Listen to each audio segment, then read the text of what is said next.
لا أقسم بهذا البلد وأنت حل بهذا البلد ووالد وما ولد.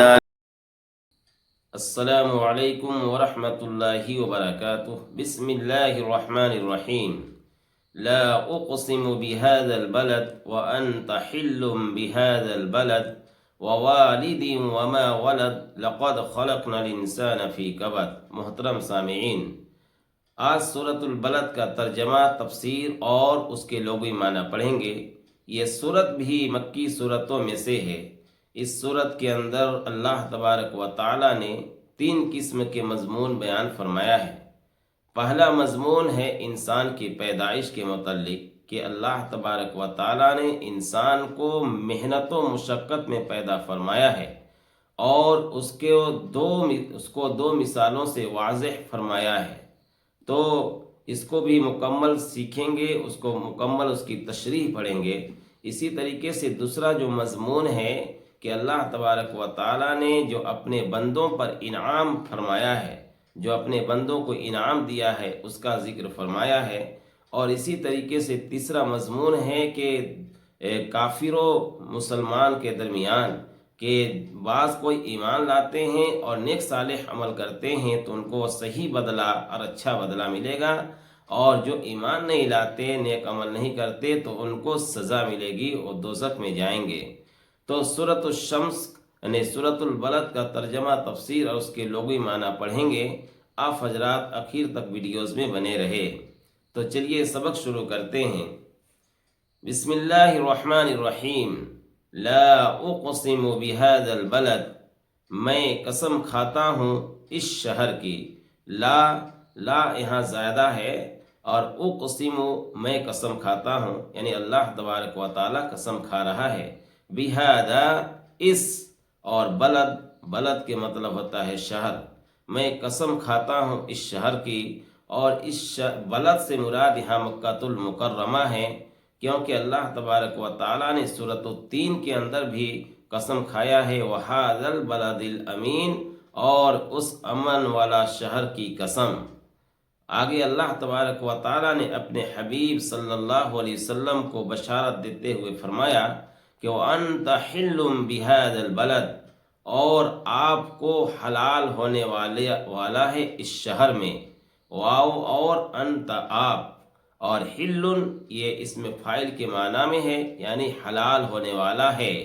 اور بہذا اس، اور بلد مطلب شہر. تو اس شہر میں یعنی کیا چیز حلال ہونے والا ہے؟ لڑائی حلال ہونے والا ہے. چنانچہ فتح مکہ جو 10 ہجری میں ہوا، اس روز اللہ کے رسول صلی اللہ علیہ وسلم کے لیے اس میں یعنی حرم شریف میں لڑائی کرنا حلال کر دیا گیا.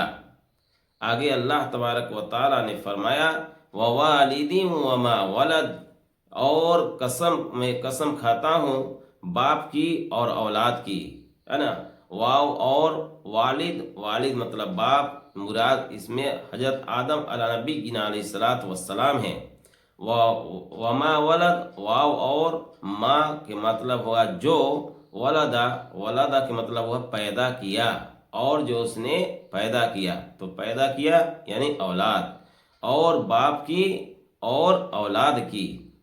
آگے اللہ نے فرمایا کہ جواب قسم ہے یہ، یعنی 2 قسم کھایا اور یہ جواب قسم ہے کہ لقد خلقنا الانسان فی کبد، یقیناً ہم نے انسان کو محنت و مشقت میں پیدا فرمایا ہے.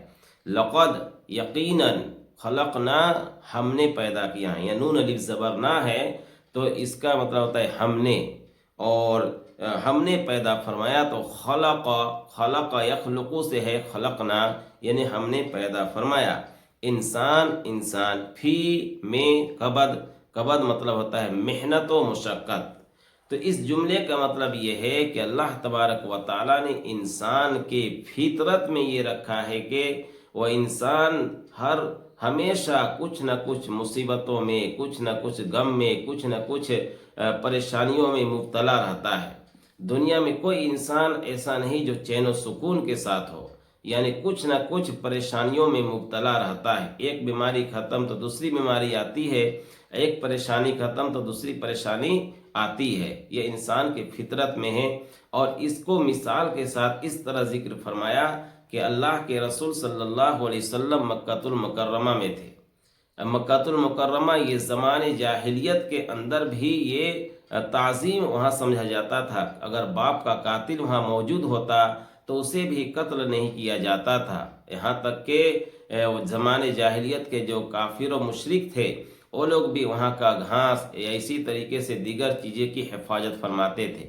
لیکن جب نبی کریم صلی اللہ علیہ وسلم نے نبوت کا دعویٰ کیا تو آپ صلی اللہ علیہ وسلم کے ساتھ کیا کیا کہ ان لوگوں نے ظلم کیا، زیادتی کیا، اور صحابہ اکرام رضی اللہ عنہم اجمعین کو بھی انہوں نے ان کے ساتھ بھی ظلم و زیادتی کیا.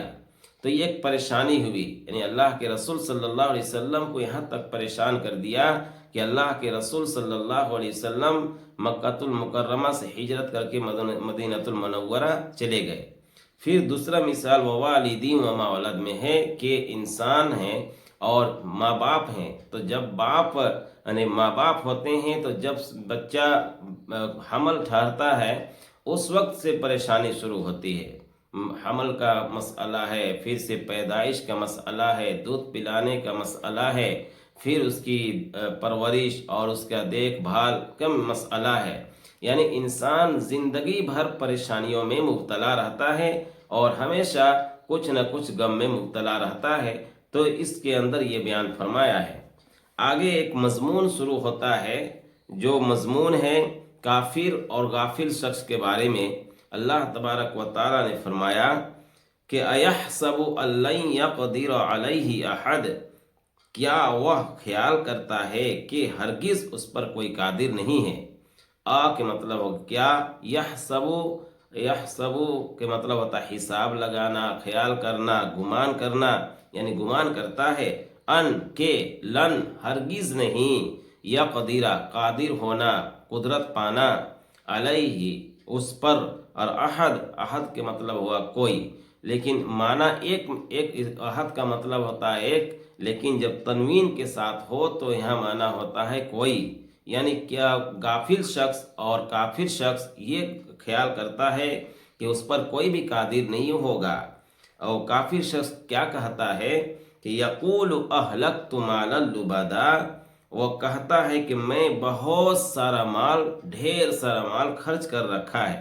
یقولو کالا یقولو سے ہے، وہ کہتا ہے اہلکت میں خرچ کر دیا، میں میں خرچ کر ڈالا، مال لبدا ڈھیر سارا، یعنی میں ڈھیر سارا مال خرچ کر لیا. جبکہ وہ اللہ کے راستے میں نہیں خرچ کیا، دوسرے راستے میں، اسلام کی مخالفت کے راستے میں خرچ کیا، اور بڑائی کے طور پر اور گھمنڈ کے طور پر کہتا ہے کہ میں تو بہت سارا مال خرچ کر دیا.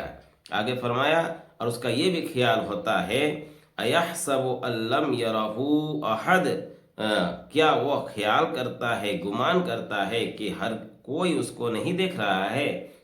کیا یحسب حساب لگاتا ہے، گمان کرتا ہے، خیال کرتا ہے کہ لم نہیں، یرہ مطلب ہوتا ہے دیکھنا، ہو اس کو دیکھنا، احد کوئی، کیا وہ خیال کرتا ہے کہ کوئی اس کو نہیں دیکھ رہا ہے. یعنی کافر شخص اور جو غافل شخص ہے وہ خیال کرتا ہے کہ کوئی اس کو نہیں دیکھ رہا ہے. آگے اللہ نے فرما رہا ہے، اس مضمون کا تعلق آگے سے ہے کہ کیا خیال کرتا ہے، کیسے اس کو سمجھنا چاہیے کہ اللہ تبارک و تعالی دیکھ رہا ہے. کہ علم